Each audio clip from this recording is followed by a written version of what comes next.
The sky above the quiet little village turned almost black, as if heaven itself had pulled a curtain over the sun. Winds roared across the empty fields, shaking the trees and sending dust flying into the hopeless air. And in the middle of that storm, walked a tired farmer. His clothes were torn, his feet heavy, and his heart almost empty. Every step felt like sinking deeper into despair. He had lost his crops, his money, and almost all hope. But what he didn't know, was that beneath the darkest soil of his life, something extraordinary was waiting. Something that would remind the world that faith can grow miracles where nothing else can.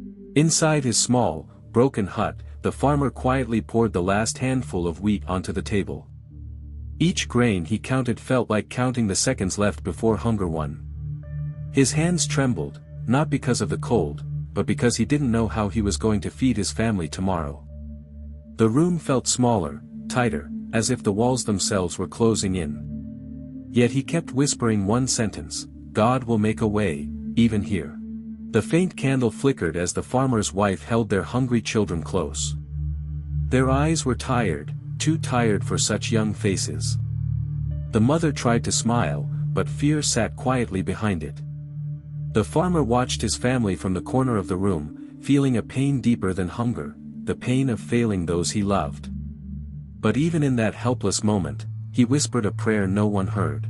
In a cracked corner of the hut, the farmer knelt down alone. No audience, no choir, no miracles. Just a broken man talking to a perfect God. He didn't ask for riches. He didn't ask for comfort. He asked for strength, for one more chance, for a seed of hope. Tears fell on the dusty floor as he surrendered everything he had left. And at that very moment, heaven began writing a miracle beneath his feet. The next morning, the sun rose gently over silent fields. The soil looked dead, dry, unwilling to give life. Birds didn't stop there anymore. Wind didn't carry any scent of growing crops. But the farmer still walked into that emptiness, carrying a stubborn faith that refused to die, even when everything else around him already had. Sweat fell from his forehead as he dragged the old wooden plow through the hard earth. Every step was a battle. Every push of the plow felt like trying to move a mountain. But he kept going, because faith is not always about seeing miracles, sometimes it's simply not giving up. Nearby, a group of farmers whispered and laughed. "He's done, he will lose everything," they said. "His land is cursed." Their words cut through him like sharp blades. But he didn't look at them. He looked at the sky. Because he had decided long ago, he would rather believe God than listen to people. That night, as the storm returned, the old barn trembled. Wooden beams groaned. Dust fell from the roof. The farmer rushed inside, hoping the structure would survive one more night. Lightning flashed, and in that brief light, something strange caught his eye, something glowing between the cracks of the old floor. He knelt down, confused. A mysterious golden light was leaking from a small crack. It wasn't fire. It wasn't a reflection. It was something else. The farmer's breath froze. Without thinking, he began scraping the dirt away, unsure whether he was revealing a danger, or a miracle. His fingers brushed away more soil. The glow grew brighter. His heart raced. Was he imagining it?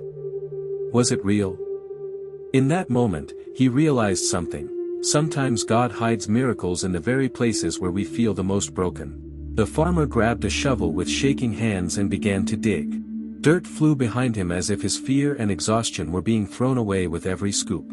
The golden glow grew brighter, almost breathing. His heart pounded with every inch deeper he went. He didn't know what he was digging for. Treasure? A sign? Or simply hope? But somewhere inside, he felt it, something was waiting for him. Something buried not just in the earth, but in God's perfect timing.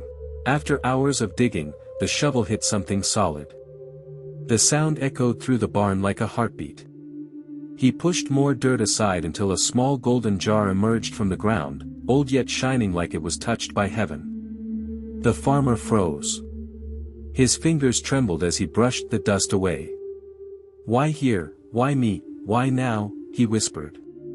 But miracles rarely answer questions, they simply reveal themselves. As he lifted the jar, a warm, heavenly light seeped out from its edges. It wasn't harsh or frightening, it felt alive, gentle, almost protective.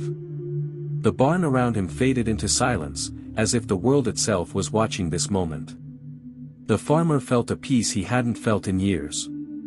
For the first time in so long, his fear flickered into hope. He slowly twisted the lid. His breath caught in his throat. A soft glow filled the air, lighting his tired face. His eyes widened, because he knew, deep inside, that whatever he was about to see, was not an accident. It was an answer. A divine whisper hidden in the soil.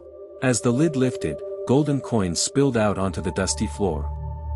They rolled toward him, catching the light like drops of sunlight. The farmer couldn't speak. He simply fell to his knees, hands covering his face. He had prayed for strength, and God had given him provision. Not just money, but a miracle powerful enough to rewrite his entire life. Still trembling, he gathered the jar and ran home through the dark village. His breath was heavy, his heart racing, not from fear, but from overwhelming disbelief. He kept whispering, "Thank you. Thank you," as if every step was a prayer. The closer he got to home, the more tears rolled down his face. Tonight, hope was returning. When the family saw the golden jar, their gasps filled the entire room. The mother covered her mouth in shock. The children's eyes sparkled with happiness. For a moment, the hunger, the fear, the pain, all disappeared. The farmer cried as he poured the coins into their hands. He wasn't giving them gold, he was giving them a future. By morning, the entire village stood outside his home. Elders stared in disbelief, neighbors whispered, and even those who doubted him fell silent. Many said they had never seen gold in their life. Others said this was impossible. But the truth was simple: when God decides to bless someone, even the impossible becomes normal. A pastor arrived, holding his Bible close. He placed his hand on the farmer's shoulder and prayed with deep emotion. "Bless this family, Lord. They trusted you in darkness. They believed when everything around them was empty." Everyone bowed their heads, because even the hardest hearts could feel the miracle standing in front of them. Later, alone in his home, the farmer fell to his knees again. Tears poured onto the floor just like the first night. But these tears were different. Not fear, not pain, but gratitude. He lifted the jar toward heaven and whispered, "You heard me. You never left me." His voice broke, but his faith had never been stronger. With the help of neighbors, the farmer rebuilt his broken house. Hammer strikes echoed like celebration drums. Every wooden beam lifted was a reminder of community, kindness, and God's timing. People who once doubted him now worked beside him, because miracles soften even the hardest hearts. That evening, the family sat around a table filled with warm food. Real meals, the kind they hadn't seen in weeks. The children laughed again, their eyes bright and alive. The mother held the farmer's hand, smiling the purest smile he had seen in years. And in that moment, he realized something: sometimes, the biggest miracle is simply having enough. The farmer used part of the blessing to buy seeds, tools, and strong oxen. As he returned to the fields, he felt stronger. The land didn't look dead anymore. It looked like a blank page, ready to be rewritten. He placed the first seed into the soil with a heart full of expectation and whispered, "Grow, just like my faith did." Days later, tiny green shoots broke through the earth. The farmer touched them gently, tears in his eyes. These weren't just plants, they were proof. Proof that God can turn dry seasons into harvests, broken land into blessings, and despair into new beginnings. As crops flourished, the farmer began giving food, seeds, and coins to neighbors in need. He didn't forget the nights he suffered. And he didn't want anyone else to feel that pain. When God blesses someone, it is never meant for one person. It is meant for the whole village. Village children ran happily through the fields, playing between tall crops that seemed to touch the sky. Their laughter filled the air like music. The farmer stood watching them, remembering the days when silence ruled these lands. Now, hope was running freely again. The village held a celebration to honor the newfound life that had returned to the fields. Lanterns glowed, music played softly, and families ate together. The farmer stood among them, not as a poor man, not as a forgotten man, but as a testimony of faith.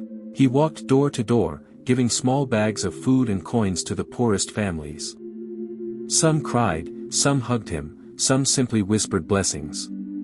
The farmer always replied the same way, "This is not from me, this is from God." At the village church, he stood before the people and told the story, every struggle, every prayer, every tear. The room fell silent. Many began crying. Because they realized, this wasn't just his story. It was a reminder of what faith can do for anyone. One morning, the sun rose over farmlands bursting with life. Golden light spread across the fields, and the farmer stood there in awe.